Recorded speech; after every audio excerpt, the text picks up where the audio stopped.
again, this goes back to the, the having the mouthpiece of God, because if the mouthpiece of God says that we're going to need shelters, then we also are going to probably need to defend ourselves against people who want to come and take what we have.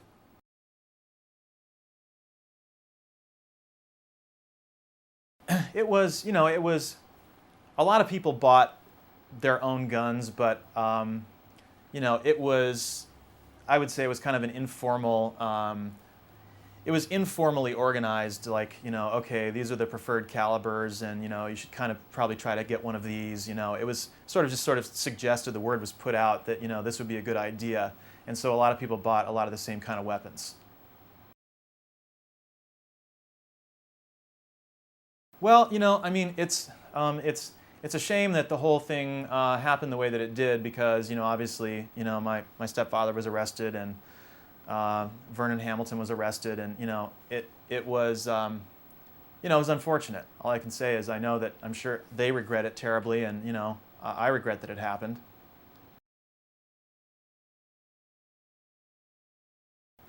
I mean, I think that there definitely were cultish aspects about the church. I mean, again, it's this whole idea that you have a person who you believe speaks for God.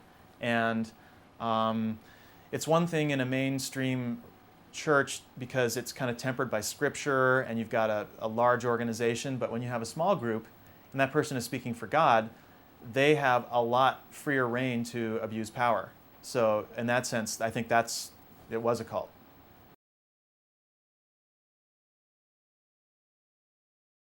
It's a little bit of a broader motivation. I mean, it's kind of serendipity a little bit because I have this footage, and so it's very interesting footage, a large project. But for myself, it goes back to this question of people's motivation. How do you convince well-educated people to do something that is so unconventional and seemingly contradictory to common sense and logic?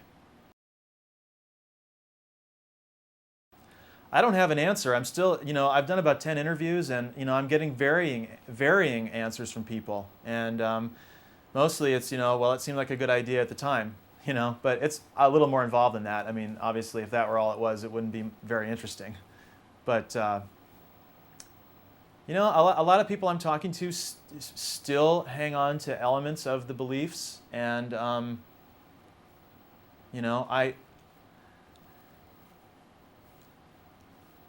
have to say that I've gotten, I'm gaining more understanding as I go along.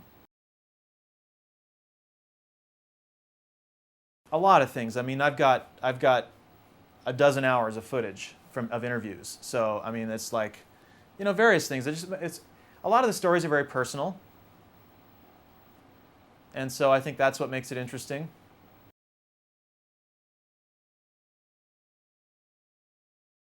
The organization was full of idealists, and like I said before, there were hippies and baby boomers who came in the 60s and 70s hoping to change the world through spiritual work, and I think that is what gave them hope and made them happy. And so they were happy to dedicate their lives to doing that because they thought they could make a difference. And I think the turn and the shift from that was very subtle and took place over a number of years to going towards the kind of the doomsday scenario. And I think it caught a lot of people off guard. And once having bought into it, I don't think they felt like they could really change their thinking that radically to get out of it. And so a lot of them just went along for that reason.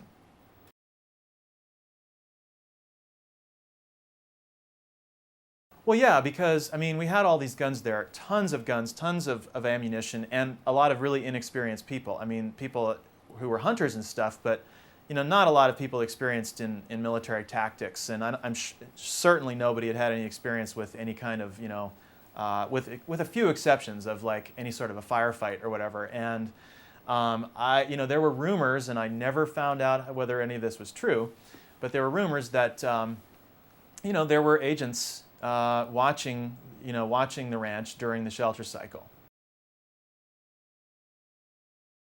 Yeah, well, like if somebody had accidentally started firing at some point, that could have been a real problem.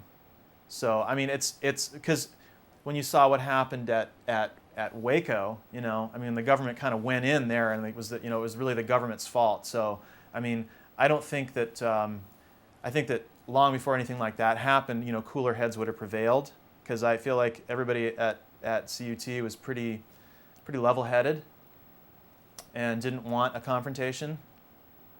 So that worked in our favor, but you never know what could have happened if a gun had accidentally gone off, or if, you know, who knows what. I'm just glad we all got out in one piece. What I mean when I say got out in one piece is that got out of the shelter drills, because that is when everybody was armed to the teeth and in the shelters, and the weapons were all there, and there may have been government agents nearby. So that situation could have potentially turned dangerous.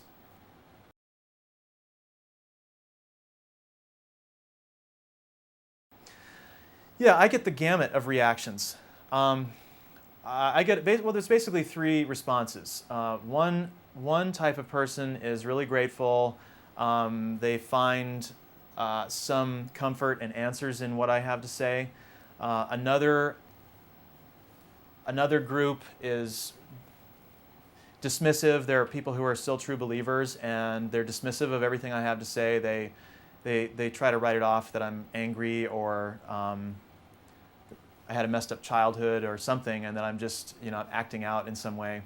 It's a very condescending attitude they take toward me. I don't let it bother me, because I've been doing this for quite a number of years now. And then there's a third kind of group who are not people who are affiliated with the church, but who engage with me philosophically, and who are interested in some of the issues I'm talking about religion in general.